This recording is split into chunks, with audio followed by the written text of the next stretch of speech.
Já começou? Saudações a todos vocês que estão aqui acompanhando o canal do Conde no YouTube. Eu tenho aqui o prazer de entrevistar hoje um psicanalista consagrado, Romildo do Rego Barros. Romildo, muito boa noite. É uma satisfação falar com você. Vamos falar de psicanálise e política. Como vai, Romildo? Boa noite. Eu queria agradecer o seu convite. Para mim não é frequente falar para a televisão, mas isso me dá muita alegria. Tem o fato de que eu estou falando para pessoas que eu não estou vendo, né, além de você, mas é uma experiência. Uma experiência, vamos... É, inclusive, um princípio da clínica psicanalítica, né? O analisando... É verdade isso. O seu analista. Talvez a gente possa fazer aqui, vou tentar aproveitar assim, o fato de você ser um dos grandes psicanalistas aí do Rio de Janeiro, do país todo. Romildo, deixa eu apresentar o Romildo para todos vocês que estão nos assistindo. Romildo, psicanalista, membro da Escola Brasileira de Psicanálise e também da Associação Mundial de Psicanálise. Ele é autor de um livro chamado Obsessões e Compulsões, Uma Neurose de Futuro, publicado pela Civilização Brasileira, e tem artigos publicados em várias revistas nacionais e internacionais. Romildo, esse livro de que ano que é? Eu não consegui achar a referência. 2012. 2012? Se trata de uma coleção que foi dirigida e é dirigida por Nina Sarodi e começou com assuntos freudianos, temas ou textos freudianos. Ela que convidou as pessoas e eu encontrei com ela outro dia. Ela me falou que a coleção continua. Já tem algumas dezenas de volumes. Então, 2012 deve estar, eu imagino, nunca mais sou, mas deve estar na terceira edição, eu acredito. Romildo, fala um pouquinho para a gente da sua formação. Você estudou no Brasil, no Rio de Janeiro, você chegou aí para a França, porque eu sei que você é um lacaniano, né? Como é que é a sua formação? Fala para mim. Eu sou psicólogo de formação, formado, quer dizer, comecei no Recife, terminei, me diplomei aqui no Rio de Janeiro, e em seguida passei 9 anos na França, estive na Universidade de Paris 7, em seguida Paris 8, e depois voltei para o Rio de Janeiro em 85. E desde então eu me ocupo do consultório, da clínica, mas muito em particular da formação de analistas, seminários e supervisões, etc. Quer dizer, se eu puder concentrar minhas atividades fora do consultório, eu vou dizer que diz respeito à formação de analistas desde que eu cheguei de volta no Rio de Janeiro. Perfeitamente. Você trabalha muito, né? Você é conhecido por ter muitos analisandos com você e também, você está dizendo, na formação de psicanálise. Na França, você estudou psicanálise? Em Paris 7? Em Paris 7 e depois em Paris 8, minha formação, seminários e tal. Perfeitamente. Eu queria começar com você. O Romildo, pessoal, quero dizer a todos vocês aqui que estão acompanhando a gente pelo canal, peço para vocês se inscreverem no canal do Conde no YouTube. Muita gente aqui comentando, já as pessoas na expectativa. Caterine Castro dizendo, nós vemos o Romildo muito simpático. Boa noite, estão todo mundo dando boa noite para a gente aqui. Eles vão acompanhar essa entrevista, então. Você tem essa atuação que você disse que é muito específica dentro da arte, da psicanálise, se assim a gente pode chamar, mas você tem escrito também artigos que fazem a interface com a psicanálise e com a política. A gente vive um momento muito singular no Brasil, né? Acho que sem precedente, talvez no mundo todo, de um segmento político muito violento, muito discursivamente violento, aquilo que toca profundamente a dimensão do simbólico. Eu queria que você começasse falando, em linhas gerais, como é que você vê esse momento do Brasil com a sua, enfim, com essa lente da psicanálise, né? Se é que é possível. Você faz comparações que eu acho muito interessantes com psicanálise e democracia, né? Ambas são praxis, né? E enfim, elas precisam do exercício para que elas aconteçam. Fala para a gente um pouquinho como é que você está vendo tudo isso, talvez também como cidadão, né? Se você me permite, eu queria dizer alguma coisa antes, situar um pouco a própria psicanálise. Quer dizer, bem sinteticamente, eu poderia dizer que a psicanálise, quando foi inventada, vamos usar esse termo, por Freud, na verdade, ela se fundou em duas diferentes dimensões. Vamos chamar a primeira de moral vitoriana, né? Freud foi alguém que trabalhou muito a moral vitoriana, apesar desse termo ser usado mais por Lacan. E no que se refere às formações sociais, a família burguesa. Então, se você combina a moral vitoriana com a família burguesa, a gente tem que dizer que, na época de Freud, já eram duas dimensões em crise. Quer dizer, não basta que haja a moral vitoriana e a família burguesa para que a psicanálise seja historicamente viável. É preciso que essa combinação da moral vitoriana e da família burguesa já não esteja num equilíbrio muito grande para que seja possível a entrada em cena de Freud. Isso me parece, para iniciar a nossa conversa, de grande importância. Quer dizer, a psicanálise é sempre uma resposta a uma crise. Tanto do ponto de vista político, quanto do ponto de vista clínico, quanto do ponto de vista, digamos assim, histórico. O grande problema, é por isso que Lacan disse, eu não sei se brincando ou não, que o que Freud queria era salvar o pai. Então, ele não conseguiu, evidentemente, Lacan devia saber disso, mas o fato é que, de lá para cá, essa crise da articulação entre a moral vitoriana e a família burguesa se aprofundou a tal ponto que a gente já não pode confiar nessa articulação para dar legitimidade ao discurso. Em geral. Seja discurso político, seja o discurso subjetivo, seja etc. Quer dizer, existe uma crise que desemboca numa desautorização generalizada.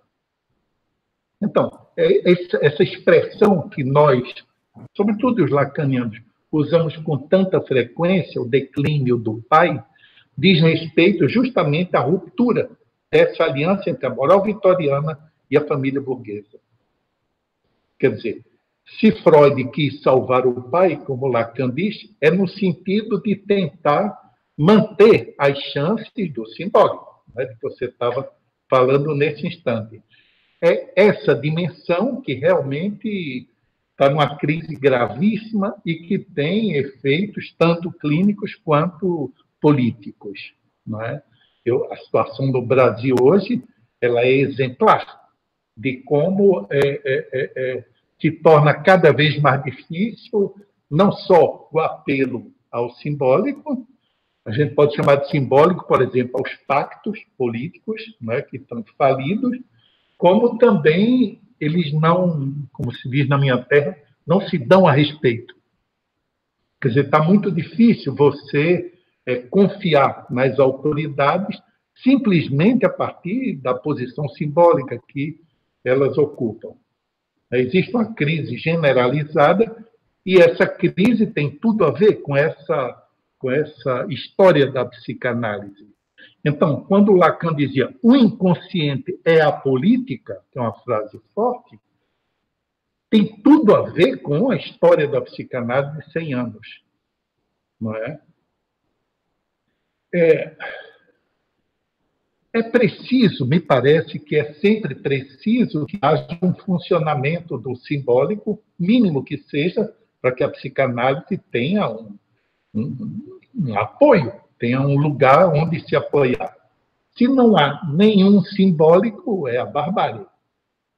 E a psicanálise não pode nada contra a barbárie. Isso é uma coisa inquietante. Eu não sei se existe a barbárie em estado puro, mas é verdade que uma tendência à barbárie significa perda das chances da psicanálise. Isso eu acho que tem que ser considerado tanto para falar de política como psicanalista, quanto para falar de psicanálise como psicanalista. Perfeitamente. Você diz, então, aí dessa fundação da psicanálise, a questão vitoriana e da família burguesa, uma crise, né? Eu vou tentar aqui parafrasear algumas passagens para poder te fazer uma outra questão e trazer já para o presente, como você já trouxe, né? Você já trouxe para o presente que o Brasil atravessa uma crise, justamente, também dessa ordem, né? Que é uma ordem política. Essa frase do Lacan, qual é que é a frase que ele diz? A psicanálise é a política? É isso que ele fala? Não, o inconsciente O inconsciente. é a política. O inconsciente é a política. Eu não sei se eu falei para você, mas eu sou linguista e eu gosto muito de trabalhar. Cheguei a trabalhar com algumas questões também de psicanálise. A escola da qual eu faço parte, digamos assim, do campo de conhecimento é a análise do discurso francesa, justamente, que tem uma contribuição muito grande do Lacan, da própria linguística e do marxismo, né? Você tem esse tripé metodológico nessa leitura de mundo, nessa leitura dos discursos, de como eles se produzem, de como eles se perpetuam. E eu queria pegar por essa frase, por esse enunciado do Lacan, de que o inconsciente é a política, porque a política, no Brasil, sempre foi muito criminalizada. Existe um aspecto cultural que a própria imprensa fustiga também, diariamente, uma criminalização da política. Isso acaba dando uma incompreensão também dos eleitores, enfim, de toda a sociedade brasileira. E, para mim, a política é a possibilidade de o sentido acontecer, o sentido das pessoas, o sentido, a subjetividade, né? É o grande lugar. Acho que essa frase do Lacan é muito forte. Eu queria que você avançasse um pouco nesse campo, para depois a gente pegar aí essas pílulas de aberração que foram aparecendo através do discurso bolsonarista na cena brasileira. Quer dizer, a política é justamente o grande lugar, né? E nesse sentido, a psicanálise é a possibilidade de você também tentar entender o que está acontecendo hoje no Brasil, porque decorre de uma crise. Tem um fragmento de um artigo seu que eu selecionei aqui, eu quero dizer para você, porque o autoritarismo, acho que você diz num dado momento que ele massacra a verdade, né, com outras palavras. Mas ele tem um aspecto de massacrar a própria língua. Né? E aí, sem a língua, você não tem nem a possibilidade de aferir valores de verdade. Queria que você comentasse essas passagens. A respeito dessa questão da língua, tem um livro que eu acho formidável, de Otto Klimperer, você deve conhecer. Ele era um judeu alemão que passou a guerra na Alemanha. Ele era casado com a não-judia, ele foi demitido, acho que do serviço público, mas o fato é que não foi para campo de concentração, nem preso. E ele usou a guerra para produzir um livro bem grosso sobre a língua do Terceiro Reich. É um livro formidável que tem essa intuição também formidável de que o discurso autoritário, não é a linguagem dele, é a minha, ele corrompe a língua. Não é sobretudo o uso que os nazistas passam a fazer de termos que são do alemão corrente, do alemão comum, da rua, que com o nacionalsocialismo passou a significar outras coisas muito precisas. Isso me parece que é um exemplo formidável. Em português foi publicado pela Companhia das Letras. E é um exemplo formidável de como a língua ela quase se confunde com o laço social. Não é um instrumento que você usa, que você aplica às comunidades, mas é algo que pertence à própria existência das comunidades, enfim, dos discursos, do laço, etc.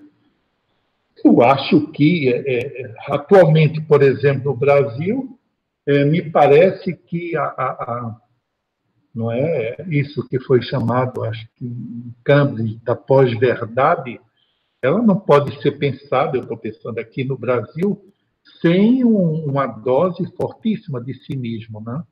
Quer dizer, você, na verdade, não precisa aderir a nenhuma verdade, contanto que o que você diz tenha um impacto, consiga convencer e mobilizar. Não é? Agora, como é que se pode imaginar um país e também um mundo, não é isso, não é só o Brasil, conduzido a partir dessa ideia, né?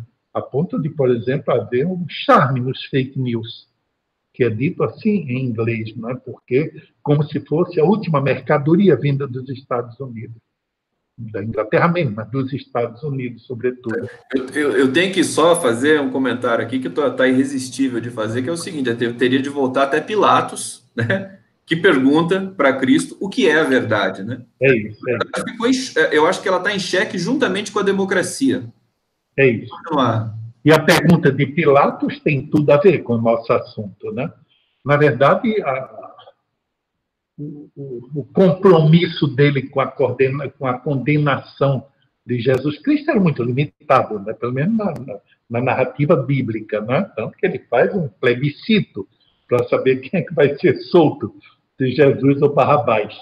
Quer dizer, não se tratava, na verdade, da justiça como tal, mas se tratava de uma justiça plebiscitária que, no nosso caso, é dado pelas grandes emissoras de televisão, sobretudo de televisão.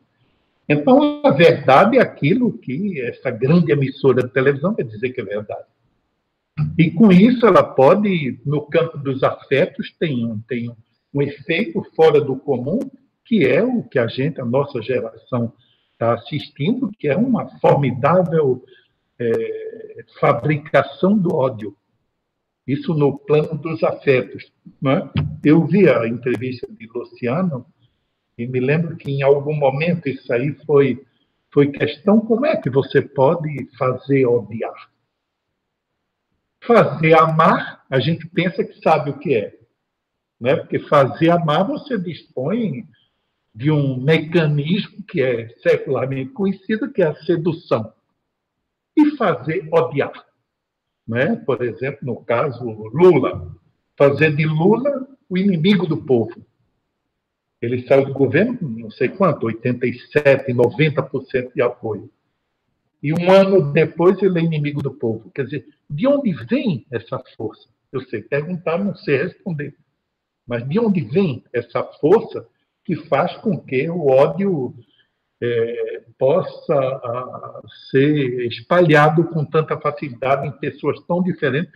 É evidente, faz pensar um pouco em 1984, né, de Orwell, onde acontece, né, aquele personagem, né, que é para ser odiado, o outro é para ser amado, não é? E como você faz uma coesão no povo a partir desses afetos que são completamente induzidos.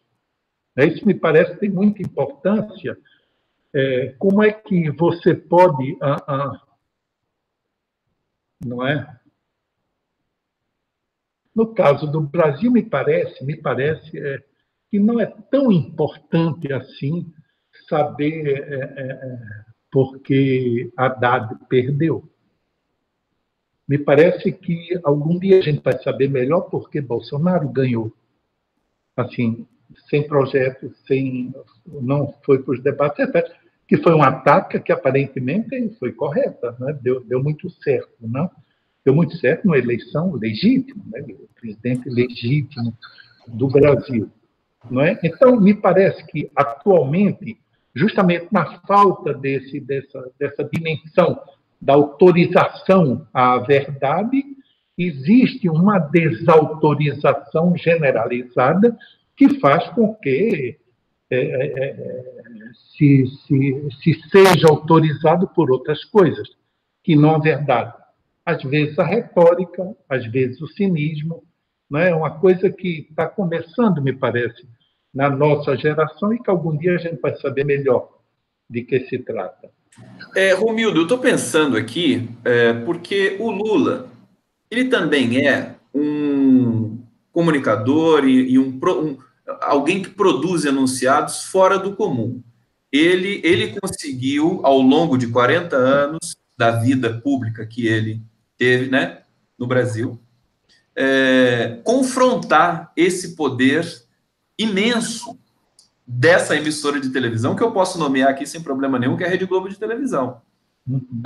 Ele confrontou isso, que as 3 eleições que ele perdeu, basicamente a primeira em 89 para o Collor, foi em função de uma operação ali da Globo, na manipulação do debate e de outras questões, o sequestro do Abílio Diniz. É como se sempre ele estivesse ali representando esse segmento que deve ser controlado, né? Que é a população trabalhadora. Depois, as outras eleições que ele perdeu também. Mas ele sempre se manteve presente através de um discurso poderoso e que não era só da ordem do racional. Não sei se você concorda com isso, que é muito emocional. Ele tinha um talento especial para traduzir, tem um talento especial para traduzir questões complexas de governo para a população, como da economia, né? Coisas que ele consegue transferir, né? De maneira muito clara para o seu eleitor, para a população, e sempre conseguiu uma adesão muito grande assim. Você fala, inclusive, em um artigo, que o Bolsonaro, ele representou também uma singularidade no mundo do discurso, que é justamente ficar essa coisa desorganizada e desautorizada, ele dizer tudo que dá na telha, e isso causar uma espécie de empatia e de adesão.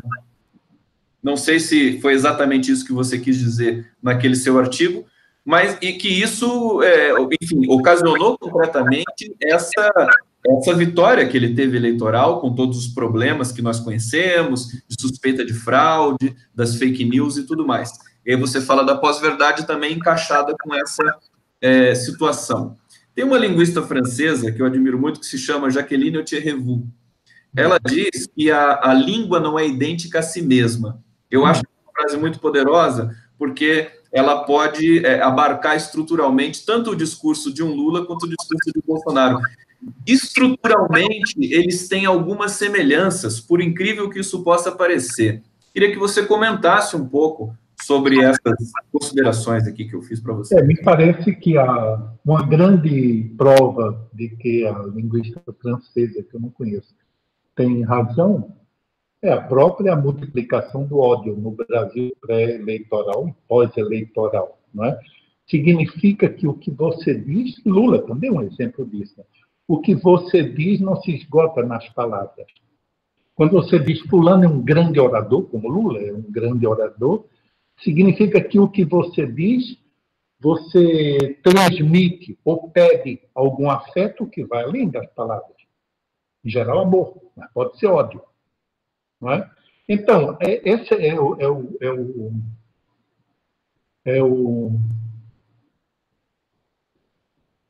a grande característica da política. Quer dizer, saber fazer política é, no mínimo, saber que existe alguma coisa além das palavras, que pode ser usado perversamente ou não. Isso é muito interessante. Não é? Tem alguma coisa que sobra. Isso vem na nossa clínica, vem sobretudo de Lacan, essa ideia de que há qualquer coisa que é suplementar à língua, não complementar, mas suplementar. Esse livro do Victor Klimperer também demonstra isso muito bem, né? Que a língua, as palavras, mesmo os tropos, as metáforas, as metonímias, né? Elas transmitem, mas não bastam. Tem uma certa hora que o esgotamento dela pede alguma coisa que não é. Eu me lembrei daquela passagem do Lacan, que ele disse que o algo que fala, né? Tem algo a mais que fala além de você mesmo sempre, que é, na verdade, a manifestação do inconsciente em linhas gerais, né? Isso acho que você está colocando na política justamente essa dimensão, né? Aquilo que está subscrito ali nesse discurso superficial que circula, que gera adesão e que tem um elemento de catártico também, né? Também de gozo profundo. Acho que o bolsonarismo está muito tomado por isso. Eu queria que você avançasse nessa é muito fálico, né? Essa história da mamadeira erótica, quer dizer, é uma coisa inacreditável do ponto de vista de você ver materializado um enunciado desse, né? A produção de uma mentira nesses termos. Uma mamadeira erótica. O que um psicanalista poderia dizer desse evento? É espantoso, porque ninguém acredita que haja uma piroca na mamadeira. Todo mundo sabe que é mentira. Todo mundo pode rir dessa mentira e poderia ser uma conversa no botequim. Né? Se no carnaval chegasse alguém com a mamadeira de piroca, certamente faria rir os amigos.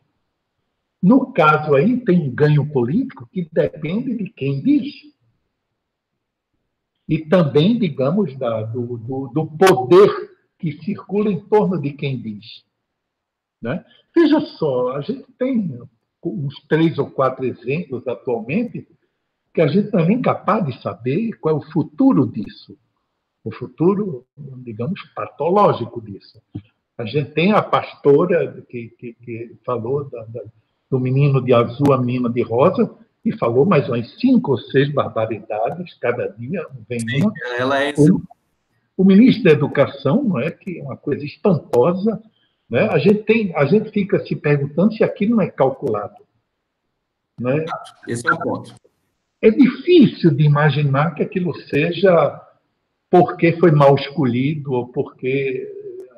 Na verdade, foi bem escolhido. Foi exatamente a pior. Foi bem escolhida. Entende? Então, a gente está nesse momento em que não há nenhuma figura ou nenhuma instância unitária que autorize os discursos. Nem pró, nem contra. Entende? Se Lula ganhasse as eleições, em parte, ele também estaria sofrendo essa uma ausência, seria uma ausência do pai? Do nome do pai? Na clínica, a gente costuma chamar assim. Eu estou evitando entrar nisso porque eu temo que seja um chavão meio de psicanalista. Não é? Talvez seja mais compreensível dizer a agência de autorização está falida ou no caminho da falência. Então, a ligação ou associação que eu comecei falando hoje entre a moral e a família precisava de um ponto de junção, que é justamente a instância que autoriza o bom funcionamento do simbólico. E é justamente aí que a família foi para um lado, a moral foi para o outro, e se não, me explique essa formidável ascensão das ideologias, digamos assim, evangélicas. Se não é exatamente para preencher com ficções, com falsas verdades, esse lugar de quem autoriza que uma coisa é verdadeira e a outra não. Sabe? Então, me parece que é uma crise que mal começou.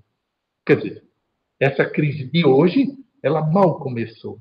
Me parece que o fenômeno eleitoral brasileiro é muito pouco ainda, sabe? Não é bonito dizer o que eu estou dizendo, mas é um pouco minha impressão. Me parece que não é uma conjuntura política no sentido de eleitoral simplesmente. Existe uma onda de fundo que vai ter efeitos na cultura. Na cultura no sentido melhor da palavra, entende? Digamos, naquilo que nos dá uma certa coesão. Não é? Por exemplo, me angustia pensar na expansão da violência selvagem. Não?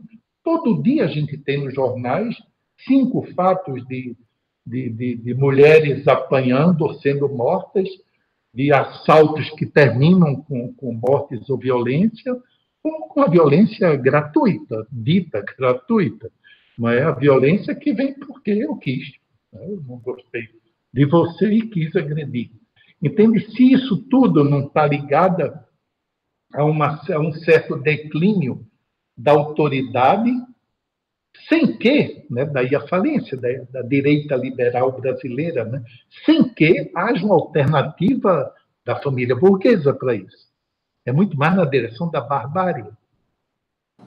Perfeitamente. Deixa eu encaixar uma questão aqui, porque a autoridade, justamente, é um elemento que está muito presente no próprio discurso desse segmento político. E dessa onda, né, de ninguém mais respeita as coisas, por exemplo, eles querem militarizar as escolas e militarizar todo o processo, por exemplo, democrático. Tanto que também vem à tona, o Bolsonaro elogiou o Alfredo Stroessner, né, ditador do Paraguai, né? Nós temos uma escalada de declarações que acabam funcionando, como você também bem disse no artigo que você escreveu, como uma senha para a produção dessa violência, né, que se desencadeia no assassinato do capoeirista Moa do Catendê. É uma coisa que já vinha começando com Michel Temer. Acho que e aí eu quero perguntar para você desse momento quase que fundador desse processo tão degradado, político e subjetivo brasileiro, que é o golpe, porque ele irradia, a meu ver, uma senha para toda a sociedade de que ninguém precisa respeitar mais nada. Você tira uma presidenta legitimamente eleita por razões que são bastante discutíveis, mas que quase que a unanimidade do direito brasileiro entende que aquilo não era uma razão para se ter um impeachment. E aí, a partir dali, você tem um processo de ressentimento reacendido por segmentos políticos e nós entramos numa espiral bastante, quase que um caos, né, simbólico de comunicação, e que emerge essa figura do Bolsonaro com as suas declarações estapafúrdias e com o início desse governo, a coisa piorando cada vez mais, com cada um ministro mais espetacular do que o outro do ponto de vista da capacidade de produzir mediocridades, né? O ministro da Educação, que é o Ricardo Vélez Rodrigues, administra um orçamento de 130 bilhões, Romildo, e em 2 meses ele não produziu absolutamente nada. Ele declarou ações e voltou atrás sem saber como é que funciona, basicamente, o Ministério da Educação brasileiro. Devolvo para você nesse sentido, quer dizer, a senha para produzir a violência através da linguagem, através desse mundo simbólico, dessas declarações que caem no vazio e que não produzem sentido. Apenas um tipo de gozo específico da pessoa que fica repetindo 17, Lula tá preso babaca, né? Eles dizem isso, os bolsonaristas, né? Eles ficam nessa ladainha infinita e para eles acho que isso basta. Como que a gente vai poder se desvencilhar disso? Você disse que isso está apenas começando, é isso que você falou? Impressão, pessoal, eu tenho a impressão de que isso é tão grande, mundial, assim, essa crise profunda da autoridade é tão grande, e aqui a gente teria que distinguir a autoridade do autoritarismo, né? Por exemplo, quando Temer entra no lugar de Dilma, ele não se segura porque não tem nenhuma autoridade e também não diz as barbaridades que Bolsonaro ia dizer em pouco tempo. Entende? Então, autoritarismo quer dizer só eu estou autorizado. Por exemplo, eu uso no artigo aí o exemplo de Bolsonaro, infelizmente, no clube hebraico daqui do Rio de Janeiro, quando ele diz que os quilombolas não servem nem para criar. Quer dizer, historicamente, isso é uma palavra de ordem ao extermínio. É uma autorização ao extermínio. Mas isso é o arrepio da lei. Não há uma lei, nem Hitler teve essa lei que dissesse que um certo segmento social está condenado ao extermínio. Então, me parece que há qualquer coisa aí que vai muito além de uma crise política no Brasil, sabe?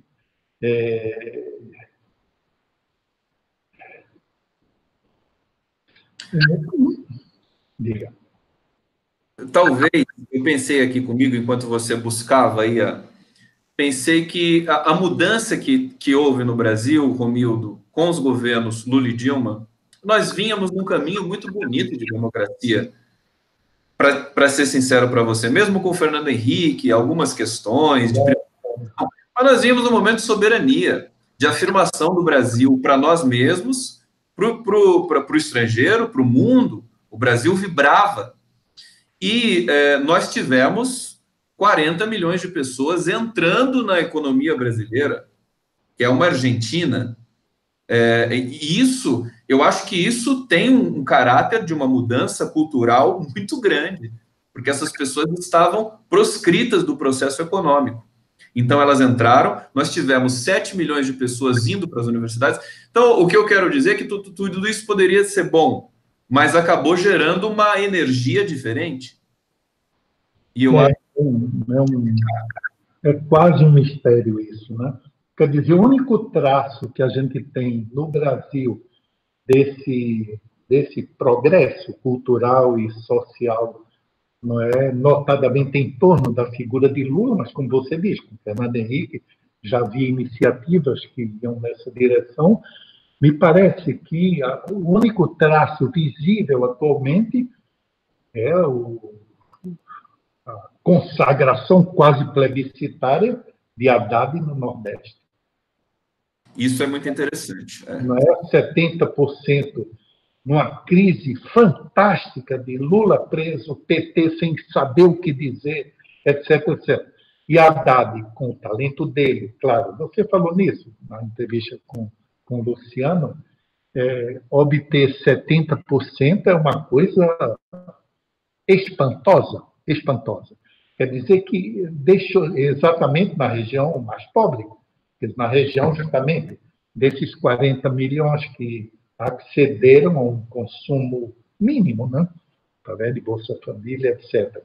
Mas é evidente que há fenômenos aí. O que me parece, eu não costumo ser muito otimista, o que me parece é que a gente não sabe ainda o que aconteceu.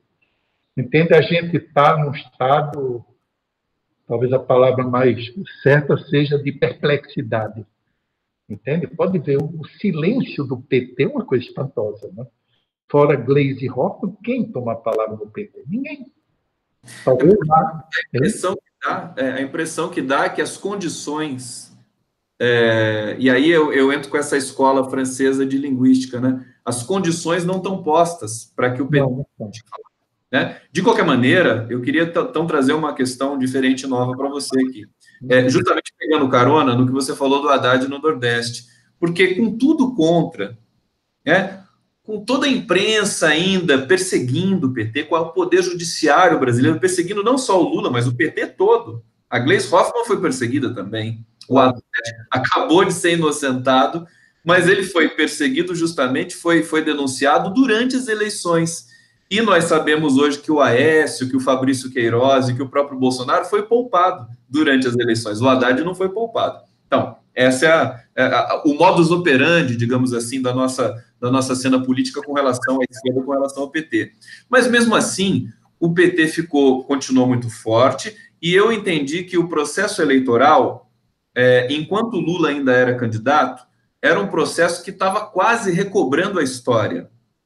E aí, quando Lula foi impedido de ser candidato, mais uma vez nós tivemos uma ruptura histórica, uma ruptura dos processos históricos. E aí fomos para uma outra realidade e que também quase, né, o PT e a esquerda, a democracia, a civilização, quase que conseguiu se estabelecer, mas teve processos de truncamento muito terríveis, né, fraudulentos, que podem ter levado também. Mas, desculpa, Romildo, como a esquerda, eu acho que tem uma qualidade muito grande, inclusive no próprio Haddad, que, assim, perdeu a eleição em condições tão assimétricas, mas não fica reclamando. Então, fala, vai, governa e a gente vai ver o que vai acontecer. De qualquer maneira, voltou, depois do governo Bolsonaro assumir efetivamente o governo, nós tivemos, como você disse, assim, esse silêncio, mais uma vez, da esquerda e do PT, porque acho que as condições... Eu acho que uma das questões que inibe essa manifestação, primeiro, evidentemente, o Lula preso. Acho que é uma dessas questões. Mas eu acho que essa produção de enunciados vazios, a esmo, impede que você trave um debate, que você apareça com a sua politização histórica. O que você pensa sobre isso? Olha, bom, evidentemente eu não tenho nenhuma autoridade para falar sobre isso.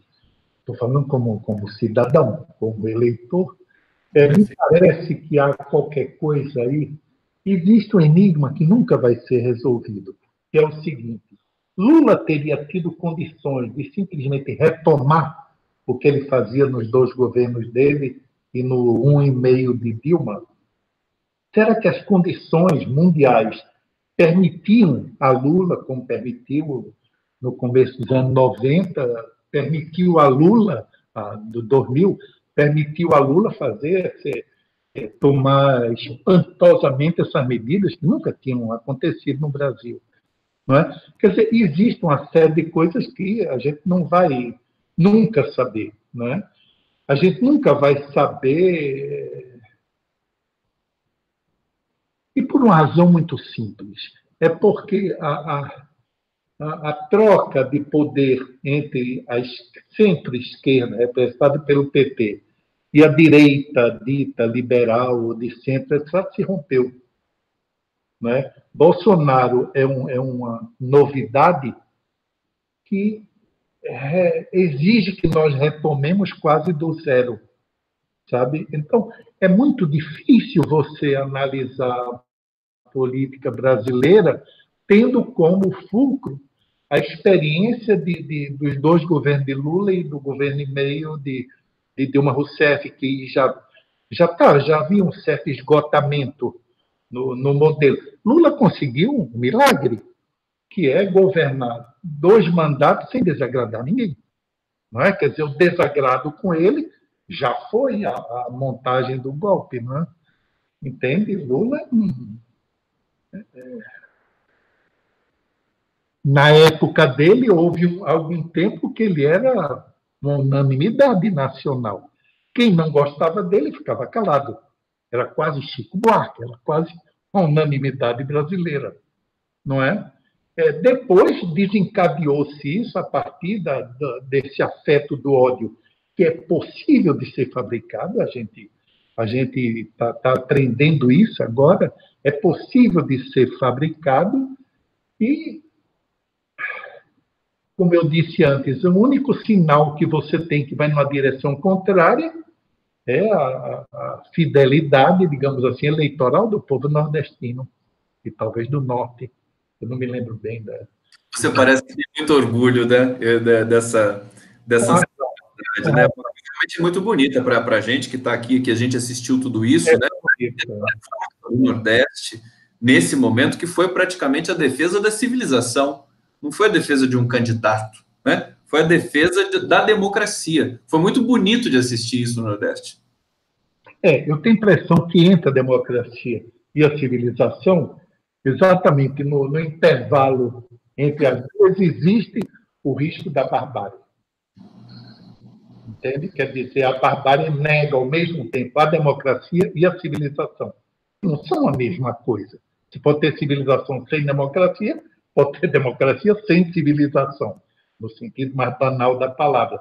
Então, existe essa ruptura aí no meio, que é a tendência, a atração pela barbárie. Pela barbárie, que é exatamente o tirano no lugar deixado vazio pelo pai. É isso, a barbárie. Né? Então, existem autorizações múltiplas de violência. Por exemplo, por que essa violência privilegiada, prioritária contra as mulheres? É alguma coisa que algum dia a gente vai ter que responder. Eu não acredito que seja só porque a imprensa está dando mais importância a isso. Deve estar havendo um aumento absoluto de violência contra a mulher. Por quê? Qual é o lugar da mulher na manutenção da civilização? Entende? Quer dizer, que são... eu me lembro aqui, no bairro onde eu moro, no Maitá, uma mulher foi agredida no dia da eleição do segundo turno. Então, por nada, ela ia passando com a camisa vermelha e bastou para ser agredida. Entende? Como é que se traz isso para um discurso coletivo? É muito difícil. Eu não estou dizendo que se queira trazer isso para a civilização, mas se quiser, é muito difícil. Entende? Porque essa violência tende à dispersão justamente pela falta até de um Hitler, entende? Pela falta de uma unificação. Sabe? Muito inquietante isso.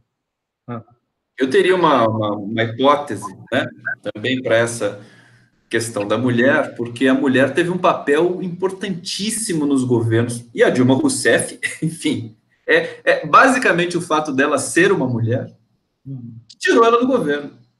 Porque se ela fosse um homem, aquele modus operandi de Brasília poderia ter dado um jeitinho, né? Porque, de uma certa maneira, ela foi intransigente com aquela lógica da negociação do Congresso, que foi o que atrapalhou toda a sua, né, a sequência do seu governo. E tem mais um dado, quer dizer, era um governo, o governo da Dilma era repleto de mulheres no ministério, e toda a estruturação dos governos Lula e Dilma, por exemplo, na concessão da Bolsa Família, a Bolsa Família era no nome da mulher. Isso é uma coisa impressionante, isso é muito interessante, porque justamente pelo papel social da mulher, que é o papel social que ela exerce. Por isso que nós temos também tão poucas mulheres na política. Nós temos aqui na Câmara Federal 54 mulheres. muito Como é que pouco. elas vão fazer frente, né? É, Em 513? Eu não sei se esse dado, eu não sei se foi numa situação específica, mas a proporção é muito pequena realmente. Então eu acho que para negar esse passado, como eles vêm fazendo o tempo todo, Temer e agora Bolsonaro, eles também fustigam e dão a senha para que se haja mais violência contra a mulher. É como se para esses homens que agora estão todos felizes com o Bolsonaro, falam, agora está liberado. É uma espécie de senha, né? mas justamente está liberado o quê? Quer dizer, tem alguma coisa que estava recalcada, digamos assim, e que vem à tona. E isso não vem à tona em qualquer momento da história. Quer dizer, não basta a liberação política dessa tendência ou desse impulso para que isso se torne um fenômeno social.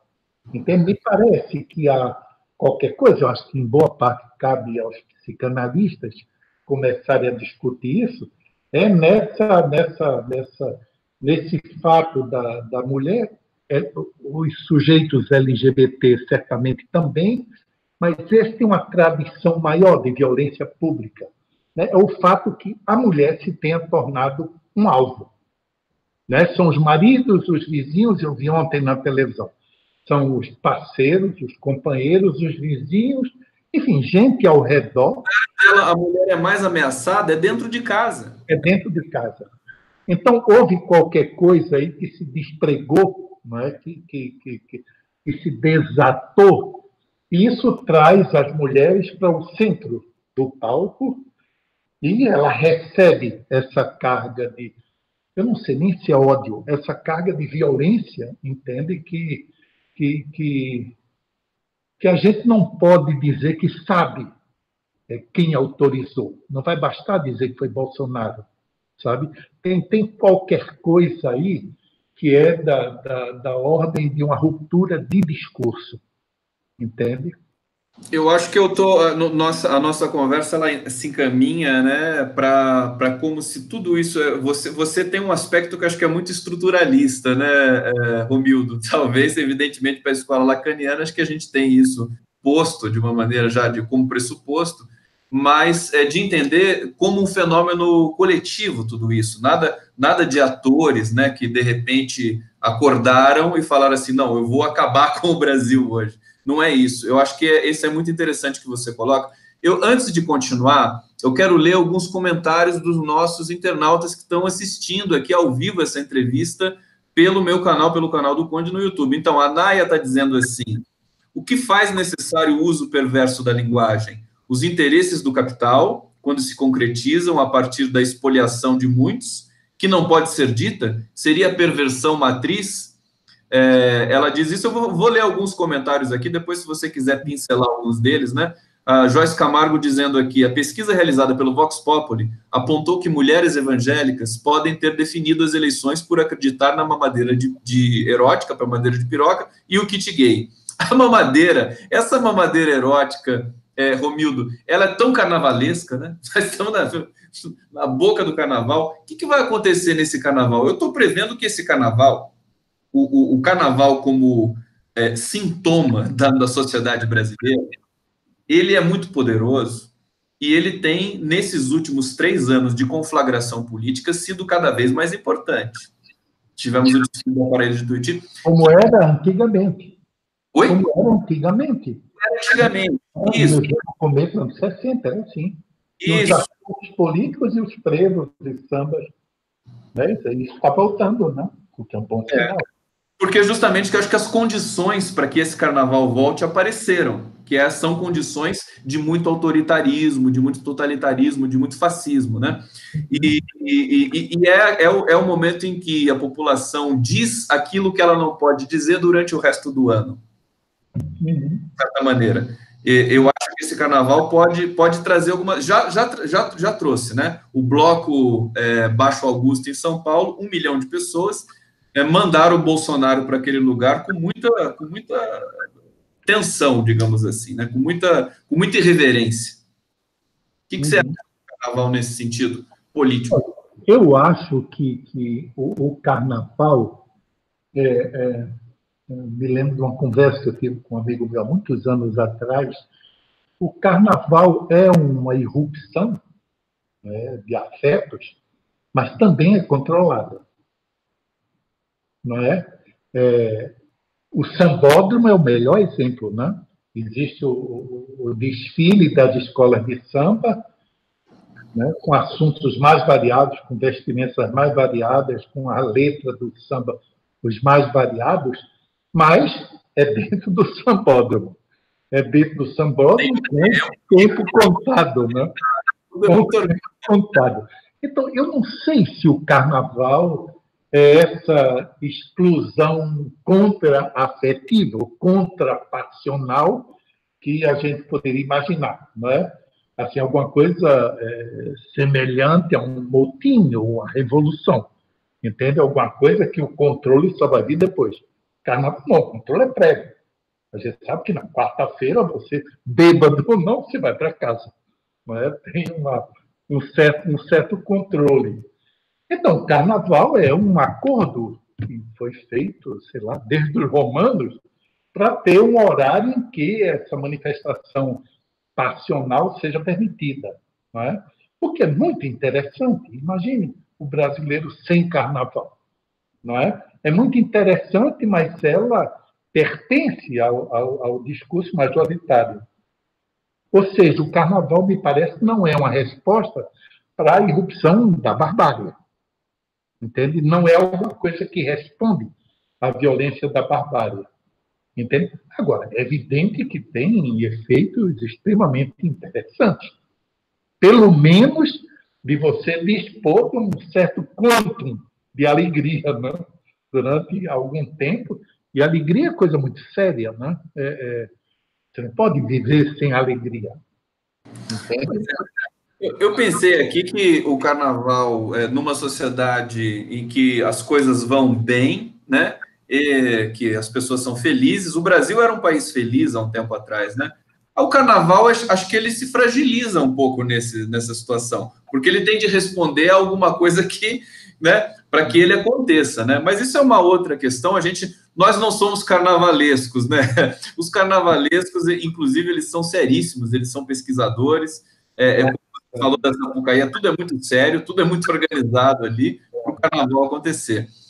Romildo, eu vou te fazer uma pergunta que eu fiz também para o Luciano Elia, que é uma questão um pouco geral, assim, né, do fenômeno que nós estamos passando. Você, como um analista que trabalha muito, como a gente sabe, pode dizer alguma coisa nesse sentido, no sentido de que como as pessoas estão sentindo esse momento no Brasil. O artigo da Elaine Brum para o El País, dizendo que dentro das clínicas, a partir do bolsonarismo, as pessoas assim extremamente depressivas, né, assim, assustadíssimas, em pânico, fobias novas, fobias ao bolsonarismo, pessoas que querem se mudar do país. Isso aconteceu e está acontecendo. Como é que você sente isso dentro do teu trabalho? Olha, eu responderia como o Luciano respondeu. Eu tenho a impressão que o primeiro sinal, pelo menos que eu possa estar percebendo, é mais na direção da tristeza. Entende? Quer dizer, existe um certo realento da depressão, não é? A depressão como alguma coisa muito ligada a um sentimento muito grande de impotência, não é? Não só de impotência, mas de perda do objeto da alegria.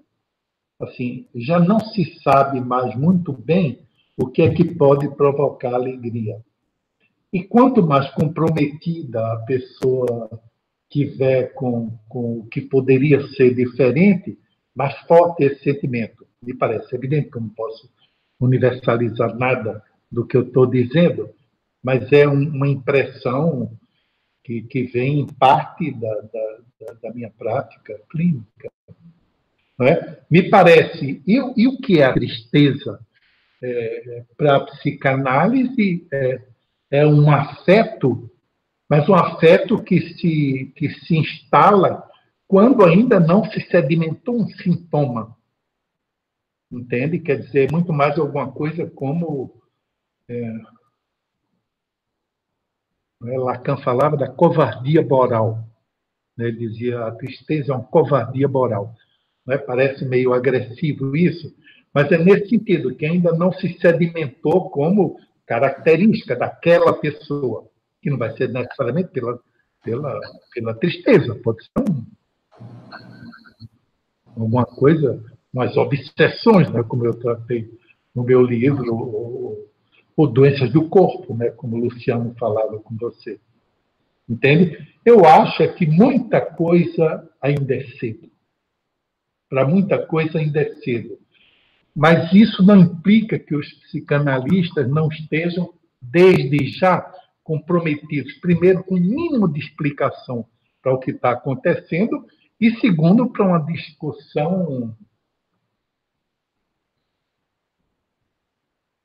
discussão insistente sobre o que está acontecendo na prática clínica, que muda, né? Muda com o tempo. Eu acho que essa é uma questão, então a gente vai encaminhando aqui para a gente concluir nosso papo, Romildo, justamente que é o seu papel. Você quase que faz um chamamento, né, para os psicanalistas, porque assim, se você não consegue responder ao que está acontecendo, as perguntas têm de ser feitas, né? Como você colocou, é preciso fazer as perguntas. E continuar fazendo. Talvez seja até essa questão, quer dizer, você não vai achar a resposta nunca, mas se você fizer as perguntas, você vai, pelo menos, dialogar com esses fenômenos que te cercam. Uma resposta cabal nunca, não é? Nunca. Próprio do discurso. Você nunca vai ter a resposta definitiva. Me parece que não é impossível e é necessário você conseguir chegar a uma orientação mínima, entende? Não se permitir ficar às cegas, entende? Ou melhor, o psicanalista não tem direito de estar perplexo, como eu falei da perplexidade alguns minutos atrás. Não é tarefa dele ficar perplexo. Entende? Ele é colocado no lugar que já é uma resposta, mesmo que ele não saiba o que dizer. Isso. Mildo, vou tentar fazer uma questão aqui para você, porque essa discussão em torno da verdade que você trouxe, nós até trouxemos o Pilatos para a cena aqui da nossa conversa, eu queria te perguntar no sentido de a verdade realmente eu vou fazer o papel de Pilatos aqui, não vou lavar as mãos, mas vou te perguntar, né? A verdade realmente existe, né? O que o psicanalista diria sobre isso? Sabe por quê? Porque eu acho que essa máxima, que é tão filosófica, tão profunda e tão necessária, ela foi literalizada. A gente vive um processo de literalização do discurso, que desencadeia aberrações como, por exemplo, a mulher que acha que o vermelho da bandeira do Japão é comunista. Então, eu acho que isso trouxe a gente para essa espécie de entropia simbólica, e aí eu quero que você avance um pouco nessa discussão, porque é interessante você não ter as verdades estabelecidas e produzir uma sociedade que busque movimento simbólico e não apenas verdades absolutas. Só que eu acho que esse segmento levou isso à literalização, esse segmento fascista, levou para o lado do fascismo, e nós entramos numa armadilha muito grande. Que como é que você vai restaurar agora uma discussão filosófica em torno da verdade, numa crise tão grande da própria verdade e da própria interpretação de texto? Deixo com você. Me parece que não é exclusivamente efeito do fascismo a crise da verdade. Não é? A crise da verdade vem se arrastando, ela é perfeitamente solidária com o que nas comunidades lacanianas a gente chama de declínio do pai. Isso apareceu. Tem uma frase de Lacan que me parece muito interessante e que resume muito bem. Ele dizia, depois dele dizer, fica evidente, mas antes dele dizer, ninguém sabia, a verdade tem estrutura de ficção. A verdade tem estrutura... Ouviu? Ouvi, é sensacional essa frase. Pois é. A verdade tem estrutura de ficção, no meu entender, significa que também a verdade, assim como a história, são caudatárias de um poder de autorização que o pai ocupou durante séculos e que não está dando mais conta disso. Entende? Quer dizer, a verdade precisa ser autorizada como verdade. Entende? O problema disso, e aí entra o fascismo, é que isso, nos seus extremos, é acompanhado de uma fantástica dominação do cinismo. Não é? Uma coisa é você dizer que a verdade tem estrutura de ficção e que toda verdade tem uma parcela de mentira, isso é uma coisa. A outra coisa é dizer, se isso é verdade, eu posso fazer o que eu quiser, contanto que atenda meus interesses políticos, financeiros, seja lá sexuais, seja lá qual for. Entende? Então, existe coisa que sempre existiu, mas ninguém sabia. Me parece que a estrutura ficcional da verdade é uma delas. Entende? Acho que não é à toa que Lacan pensou na dimensão do real como alguma coisa que não é exatamente a verdade. Entende? Até o tempo de Freud não se precisou tanto, se não nas beiradas, distinguir essas duas coisas. Entende? O fato é que a verdade ela é um elemento discursivo, né? Ela depende das palavras com as quais a gente é moldura. Não é a verdade. Um analista de discurso diria assim que a verdade é um efeito. É um efeito. É um efeito. Eu quero te fazer uma... Eu acho que essas frases do Lacan, ele tem uma verve tão diferente, né? Que são enunciados que ele produziu e que ficam consagrados, que eu acho que eles devem ter de sair um pouco do métier, do meio psicanalítico e conquistar o mundo, porque são frases que são muito poderosas, são enunciados, por exemplo, a verdade tem estrutura de ficção, é muito poderoso para a gente compreender o fenômeno das fake news hoje, né? Então, se ele ficar circunscrito só no mundo psicanalítico, acho que ele fica um pouco limitado. Acho que o Lacan tem esse viés assim de realmente ganhar o mundo, né? Tem uma frase dele, Romildo, que eu gosto muito.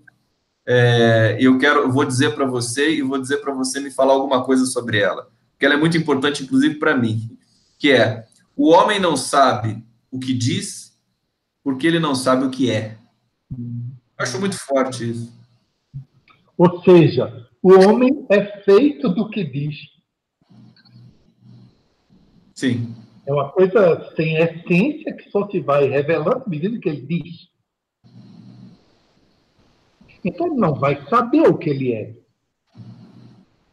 Ele vai sabendo o que ele é à medida que ele vai dizendo. Sim. É como... Isso na política é evidente. É evidente. Como a história pessoal de Lula, Ele deve ter se dado conta disso desde o pau de arara saindo de Caetés, até presidente da República. Imagine quantas vezes ele não se defrontou com essa, não é bem uma contradição, com esse paradoxo, né, de ser, depender de dizer. Eu imagino que, né, não precisa ser da clínica psicanalítica, em qualquer prática discursiva, em algum momento, você se defronta com isso, né, que é muito interessante, né? É bem, é bonito isso. É bonito, é poético. Exatamente, isso tece um destino. Né? Você falou da frase de Lacan, inconsciente é a política. Freud disse, anatomia é o destino. Não é? Aí eu achei uma visita que Goethe fez a Napoleão. E ele ouviu Napoleão dizer, está discutindo literatura, então Goethe diz uma frase, ele diz que Napoleão comenta, fala-se muito de destino. Ele fala com raiva, ele não é de acordo com isso. Ele diz, o destino é a política. Entende? Então, me parece a frase de Lacan muito mais próxima da frase de Napoleão do que de Freud. Para Freud, a anatomia é um real inamovível. Você tem a anatomia, e essa anatomia determina o destino. Napoleão inverte, se a gente prestar atenção. Ele vai dizer que o destino não é inamovível, mas é dependente daquilo que acontece na política, né? Que é muito mais próximo da inversão que Lacan poderia ter dito. A política é o inconsciente. Todo mundo ia entender, todo mundo ia ficar de acordo. Ele diz o contrário. O inconsciente é a política. Quer dizer que o inconsciente, a própria existência do inconsciente, a sua praticabilidade clínica, são até certo ponto dependentes das contingências da história, por exemplo. Política vista nesse sentido. Entende? Isso coloca um movimento que, antes de Lacan, não se conhecia, não se sabia que isso existia. Entende? O inconsciente era quase como um órgão do corpo, né? Entende? Alguma coisa como um fígado, como um baço, entende? Que só muda se você adoecer. Não é?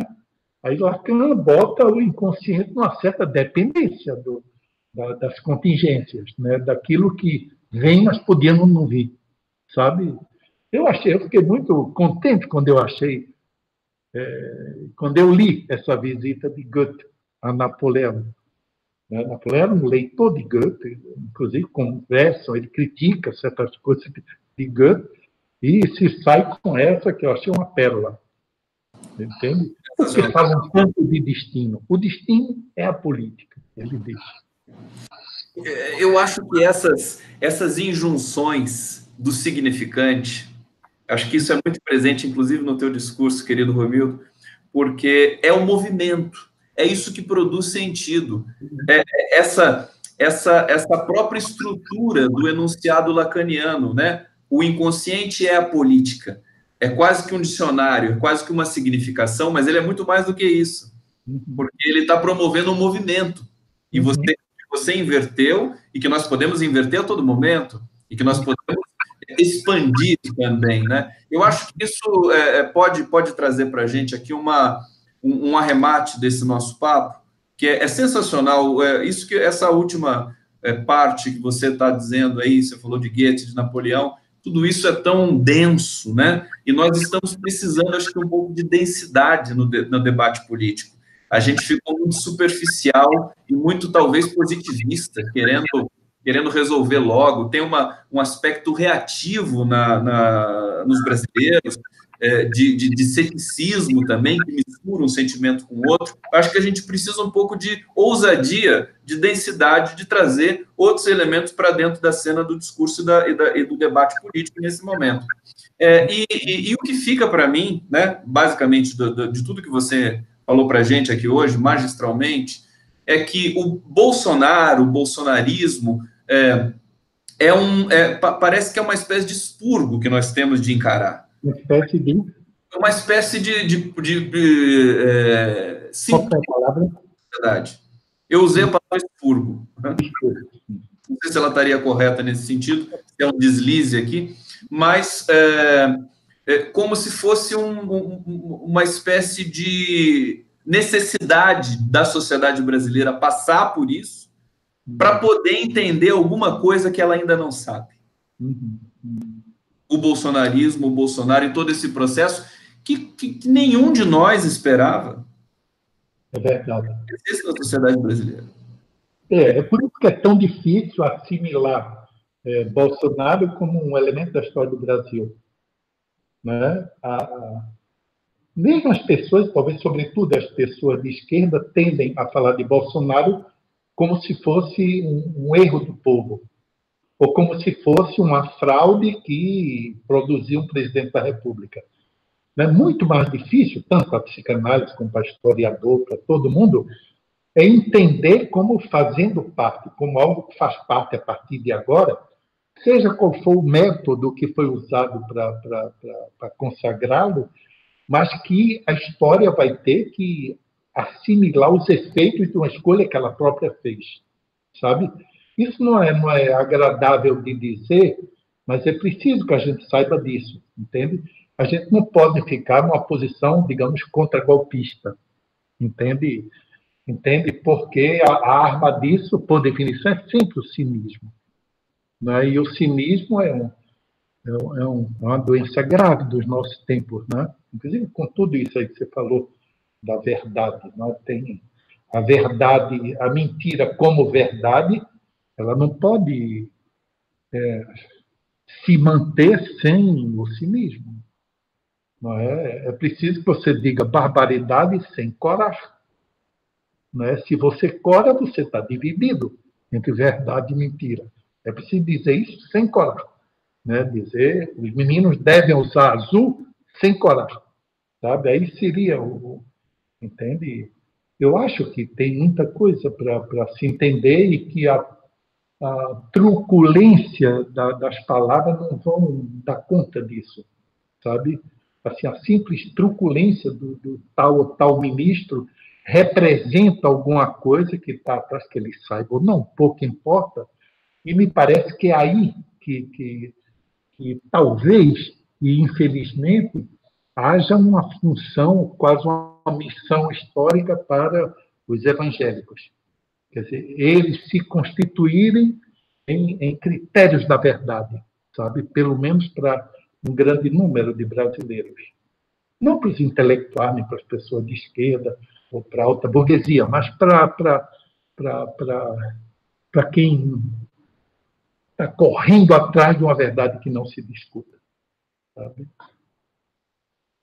Perfeitamente. Romildo do Rego Barros, eu quero agradecer imensamente a tua generosidade em vir aqui conversar com o canal do Conde, comigo. Essa entrevista vai ser retransmitida pela TV 247. Quero agradecer a todos que assistiram aqui essa entrevista. Muita gente, nós temos muitas perguntas, Romildo, que depois eu vou encaminhar para você. Você manda para mim? Não deu tempo de fazer durante a entrevista, porque a dinâmica não permite, eu sou sozinho aqui, né? Então, a gente tem que conversar, meio que deixar a coisa rolar para eu poder prestar atenção no que você está dizendo também. Mas eu encaminho todas para você. Quero te agradecer imensamente, uma aula, né, conversar com você, e a gente pode futuramente se encontrar mais uma vez para seguir fazer novas perguntas. Querido Romildo. Para mim foi um prazer muito grande e uma honra ser convidado para falar desses assuntos tão difíceis e, sobretudo, tão recentes, né, que a gente fala sem ter muita certeza de que está dizendo alguma coisa que se aproveite. Eu espero que alguma coisa tenha sido proveitosa. Tá? Eu queria lhe agradecer, foi um prazer conhecer você. Prazer foi todo meu, querido Romildo. Eu me despeço de você, me despeço dos internautas que nos acompanharam até aqui. Muito obrigado pela presença, muito obrigado pela audiência aqui no canal do Conde, e a gente se encontra nas próximas entrevistas. Até a próxima. Um abraço.